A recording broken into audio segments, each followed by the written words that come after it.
Big boss ಮನೆಗೆ ವರ್ಷ ಕಾವೇರಿ ಬರೋದು ಫಿಕ್ಸ್. ಹೌದು ಸ್ನೇಹಿತರೆ, ಕರ್ನಾಟಕದ ನಂಬರ್ 1 ರಿಯಾಲಿಟಿ ಶೋ ಎಂದರೆ ಅದುವೇ ಬಿಗ್ ಬಾಸ್.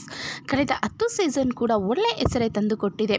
ಅದರಲ್ಲಿ ಸೀಸನ್ 10 ಎಲ್ಲ ಸೀಸನ್ಗಿಂತ ಒಳ್ಳೆಯ TRP ಮಾಡಿತ್ತು. ಅದರಲ್ಲಿ ವಿನಯ್, ಕಾರ್ತಿಕ್, ಸಂಗೀತ, ಪ್ರತಾಪ್ ಅವರಿಂದ ಜನರಿಗೆ ಒಳ್ಳೆಯ ಮನರಂಜನೆ ಮುಟ್ಟಿತ್ತು. ಆದರೆ ಈ ಬಾರಿ ಈ ಜಾಗ ಯಾರು ತುಂಬುತ್ತಾರೆ, TRP ವಿಷಯದಲ್ಲಿ ಯಾವ ರೀತಿ ಮನರಂಜನೆಗಾಗಿ ಯಾರನ್ನು ತರುತ್ತಾರೆ ಎಂದು ಎಲ್ಲರಲ್ಲಿಯೂ ಸಹ ಕುತೂಹಲ ಇದೆ. ಆದರೆ ಇದಕ್ಕೆ ಉತ್ತರ ಇನ್ನು ಕೆಲವೇ ವಾರದಲ್ಲಿ ಸಿಗುತ್ತದೆ. ಆದರೆ ಈ ಬಾರಿ ಬಿಗ್ ಬಾಸ್ಗೆ ವರ್ಷ ಕಾವೇರಿ ಬರುವುದು ಪಕ್ಕಾ ಆಗಿದೆ.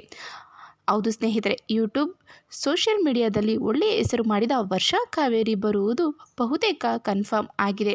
ಹೌದು, ವರ್ಷ ವರುಣ್ ತಮ್ಮ ಮಾಜಿ ಪ್ರೇಮಿ ಮೇಲೆ ಮೊನ್ನೆ FIR ಕೂಡ ಮಾಡಿದ್ದಾರೆ. ತಮ್ಮ ಹಳೆಯ ವಿಡಿಯೋ ಡಿಲೀಟ್ ಮಾಡಿಲ್ಲ ಎಂದು ಪೊಲೀಸ್ ಸ್ಟೇಷನ್ ಮೆಟ್ಟಿಲೇರಿದ್ದರು. ಅದಕ್ಕೆ ಕ್ಲಾರಿಟಿ ಕೂಡ ಕೊಟ್ಟಿದ್ದರು. ಮುಂದೆ ನನ್ನ ಹೊಸ ಜೀವನದಲ್ಲಿ ಇದು ಯಾವುದೇ ತೊಂದರೆ ಆಗಬಾರದು. ನಾನು ಎಲ್ಲ ಮರೆತಿದ್ದೇನೆ, ಎಲ್ಲದರಿಂದ ಮೂವ್ ಆನ್ ಆಗಿದ್ದೇನೆ. ಆದರೆ ಇದರ ಕೆಲವು ವಿಡಿಯೋ ನೋಡಿದಾಗ ಮತ್ತೆ ಅದೇ ನೆನಪಾಗಿ ನನಗೆ ನೋವಾಗುತ್ತದೆ. ಆದ್ದರಿಂದ ನಾನು ಇದನ್ನು ನೋಡೋಕ್ಕೆ ಇಷ್ಟಪಡಲ್ಲ. ಆದ್ದರಿಂದ ವಿಡಿಯೋಸ್ ಡಿಲೀಟ್ ಮಾಡುವುದಾಗಿ ಪೊಲೀಸ್ ಸ್ಟೇಷನ್ ಮೆಟ್ಟಿಲೇರಿದ್ದೆ ಎಂದು ಕ್ಲಾರಿಟಿ ಕೊಟ್ಟಿದ್ದಾರೆ. ಇದರಿಂದ ಎಲ್ಲರಿಗೂ ಕೂಡ ಬಿಗ್ ಬಾಸ್ ಬರುವುದು ಖಚಿತ ಆಗಿದೆ.